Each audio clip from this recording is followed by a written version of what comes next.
for me, and like I said, it's just an honor. I'm just really happy that, I'm playing for the Ravens, and once you think about the Ravens, you think about defense. And me being a defensive player, I'm just, really excited about it. Colorado cornerback Jimmy Smith, another piece to the puzzle for the Baltimore Ravens. And John Harbaugh has taken the Ravens to the playoffs in each of his first 3 seasons. And we welcome John in for our Bud Light team report. John, let's start right there with Jimmy Smith, because we know that he is a dynamic player. What did you see that you liked so much? Well, Susie, I saw the tape. That's the thing I like so much. I love the way he played. We were unanimous in the room in terms of how he plays football. He's big, he's long, he's tough, he'll tackle. He can play the ball downfield. He's got great football intelligence. He's got great football character. Practices hard. He's good in the meeting room. He's smart. He's going to be a corner in this league for a long time. He's going to be a real good one. Okay, but here's the tough stuff, because he flunked 3 drug tests at Colorado, tested positive for marijuana, had 2 arrests for possession of alcohol. What did you need to hear from him to know that that stuff is in the past? Well, I don't think you ever know for sure. It's something that it's in his past. It's real. It happened. Those are issues, and he's going to have to deal with those things, and we're going to have to deal with those things. But in the end, it's up to him. It's up to anybody to make choices as they go forward. And I think the important thing is what he does going forward, and that's how we choose to evaluate him. I really believe he's got a good heart. When you get to know him, he's just kind of a soft-spoken guy. The thing I liked, he was honest. He was straightforward. He laid it all out there. He didn't back down from anything. And, we've got a couple of agreements. I think we have an understanding, and I trust him. And we'll see where it goes. But in the end, it's going to be up to Jimmy. And speaking of understandings, take us into the war room during that pick in the first round, because the Bears have admitted and apologized for botching a trade. What was going on between the Ravens and the Bears? Well, we had a trade. With about 2.5 minutes left, we had a deal. And for 2.5 minutes, Ozzie was on the phone, and the Bears were telling Ozzie that they had called the deal in. We all know that you've got to call the deal in for it to be official. But the Bears had insisted for over 2 minutes that they had called it in. Then all of a sudden, we're not on the clock anymore. And Ozzie, all through the process, just kept his poise. I was so impressed. He was brilliant through the whole thing. I think we had an understanding that we would still get Jimmy even when we were off the clock. We didn't overreact to the fact that we were off the clock, but we were very disappointed. And we're still disappointed. And it didn't go the way it should have gone.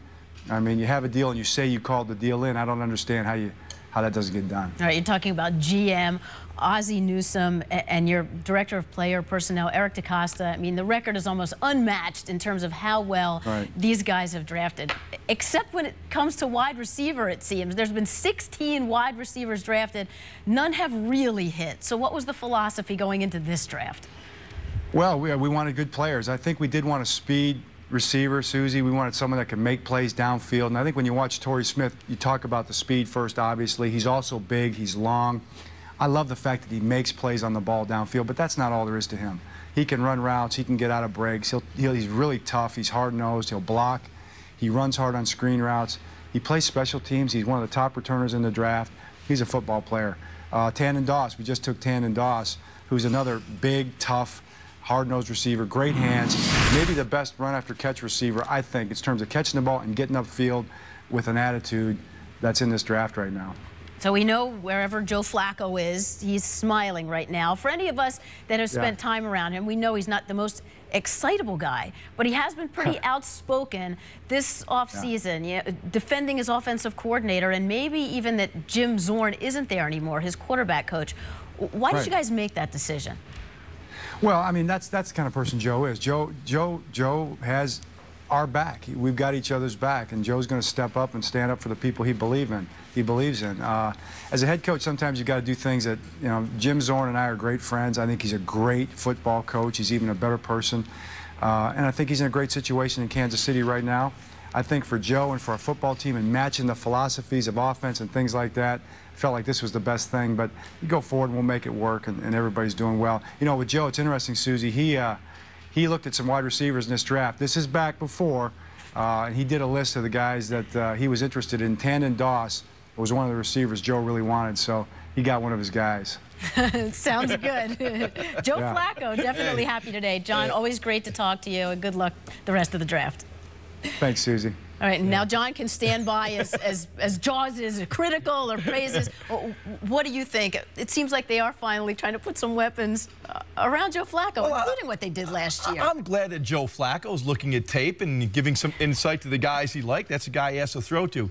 And I like the fact that they're giving Joe Flacco some help. And when you look at offense around the National Football League and, of course, the Baltimore Ravens specifically, the one thing you have to be concerned with is the balance. Not only run-pass balance, where you run, where you pass. You know, with Ray Rice, LaRon McClain, you can run inside and outside if you're with the Ravens.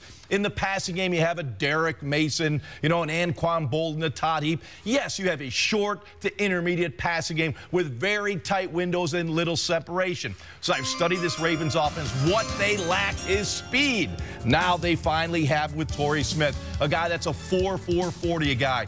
Has high-end speed, can blow the top off of the defense. And yes, he can catch the deep ball. Great body control. But what he's going to do is bring the vertical game back to Baltimore. Yes, you'll get the explosive plays out of Torrey Smith, but you'll also open up everything else on the inside. So those tight windows that Flacco was seeing to Bolden and Mason Heap will open up a little bit because you've expanded the field vertically, not only horizontally. So Joe Flacco's got to be finally happy that he's getting that guy that can throw deep down the field and get those explosive plays. You know, I think one of the other things people look at with the Ravens is there's a lot of talent there, but it's getting a little bit older. Yeah, that's primarily on the defensive side. I think offensively, they're all right. Exactly to my point. That's why the Ravens, with their first overall choice, went with Jimmy Smith, the dynamic cornerback from Colorado.